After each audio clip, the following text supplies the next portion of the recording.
여러분 안녕하십니까? 오늘 또 참으로 좋은 날입니다. 평화를 간절히 구하고 평안 속에 사십시다. 저는 오늘 천국의 비밀과 소망이란 제목으로 여러분과 함께 은혜를 나누고자 합니다. 본문 말씀은 마태복음 13장 44절입니다. 천국은 마치 밭에 감추인 보화와 같으니 사람이 이를 발견한 후 숨겨두고 기뻐하여 돌아가서 자기의 소유를 다 팔아 그 밭을 샀느니라. 오늘 많은 사람들은 과학 문명이 발달하고 세상이 점점 편리해져 가므로 죽음 이후에 어떤 세계가 있는지조차 무관심한 채 이 세상에 연연하며 살아가고 있습니다. 또한 교회에 오랫동안 다녔다고 하는 사람들조차도 천국에 대한 확고한 믿음과 소망이 없이 살아가는 경우를 봅니다. 천국은 실로 신비하고 비밀한 것입니다. 천국은 육신의 눈으로 바라보면 결코 알 수 없으나 영적인 깨달음의 눈으로 바라보면 너무나 값진 보화가 숨겨져 있는 것을 발견하게 되는 것입니다. 이처럼 값진 보화보다 더 귀한 천국의 비밀을 우리가 어떻게 하면 알 수 있을까요?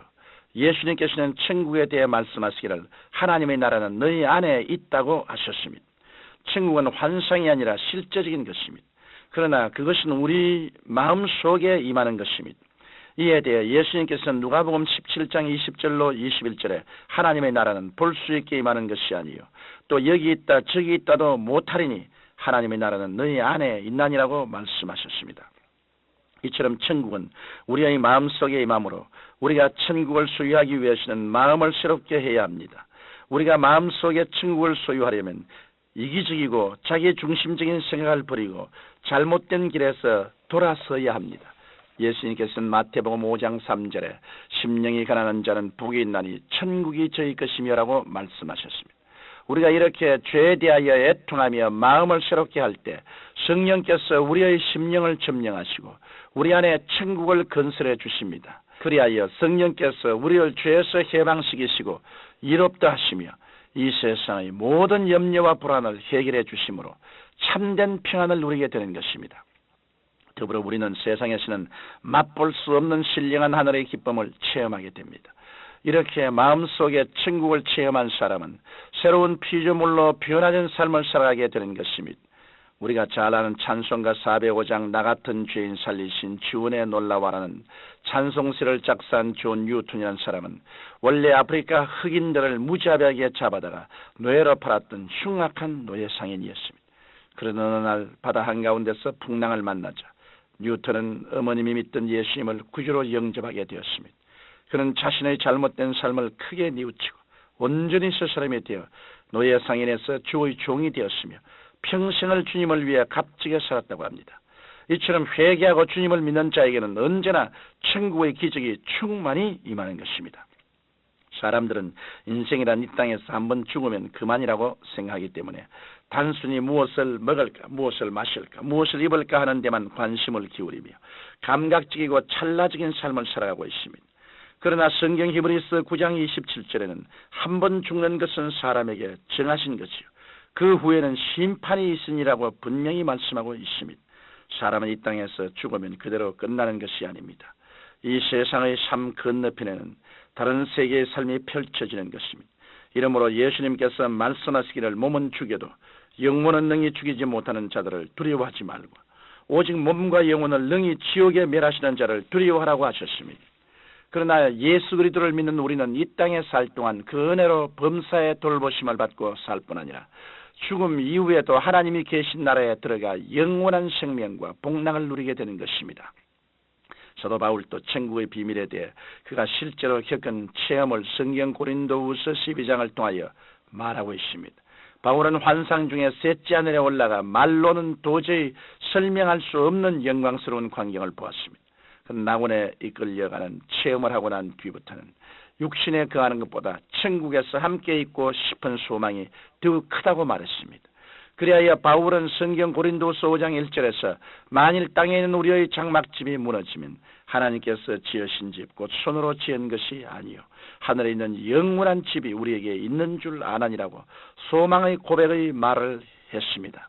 이처럼 예수 그리스도를 굳게 믿고 의지하는 자는 영광스러운 천국에 들어가 아버지 품에서 참 기쁨을 누리게 될 것입니다. 그러므로 우리의 삶은 항상 천국에 소망을 둔 것이어야 합니다.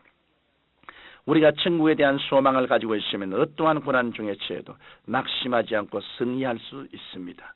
주님과 함께 거할 수 있는 영원한 하나님의 나라가 우리에게 있기 때문입니다.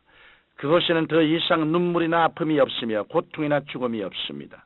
사도 바울은 이처럼 천국에 대한 소망으로 가득 찼기 때문에 수많은 고난과 역경 가운데서도 복음을 담대히 전할 수 있었던 것입니다. 그러므로 그는 고린도후서 4장 17절로 18절에 우리의 잠시 받는 환난의 경한 것이 지극히 크고 영원한 영광의 중한 것을 우리에게 이루게 하매니 우리의 돌아보는 것은 보이는 것이 아니요 보이지 않은 것이니 보이는 것은 잠깐이요 보이지 않은 것은 영원함이라고 말씀하고 있습니다. 어느 날 배 한 척이 큰 호수를 지나다가 밤중에 폭풍우를 만났습니다. 그 배의 선장과 선원들은 배를 버리고 구명대에 올라탔습니다.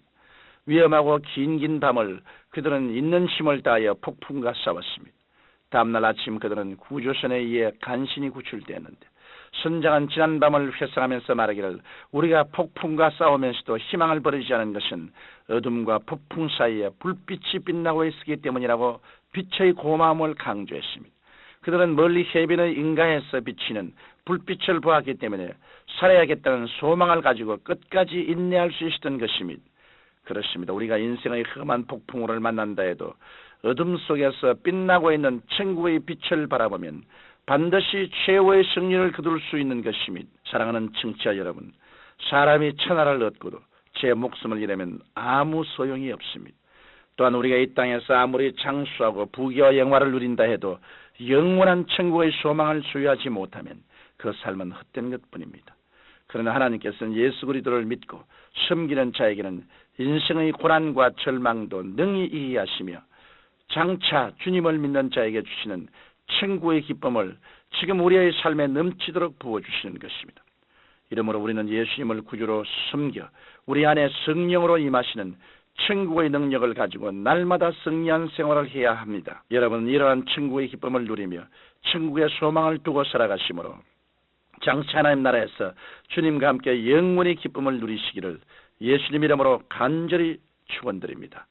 전능하신 아버지 하나님, 우리 주님 친히 말씀하기를 너희는 마음에 근심하지 말라. 하나님을 믿으니 또 나를 믿어라. 내 아버지 집에 있을 곳이 많도다. 그렇처럼 내게 일렀으리라. 내가 너희를 위하여 처소를 예비하러 가느니 가서 처소를 예비하면 다시 와서 나 있는 곳에 너희도 함께 있게 하리라고 약속하셨습니다. 주님이 예비한 이 천국에 우리 모두 다 소망을 두고 그곳에 가게 되게 하여 주옵소서. 예수님 이름으로 기도드립니다. 아멘.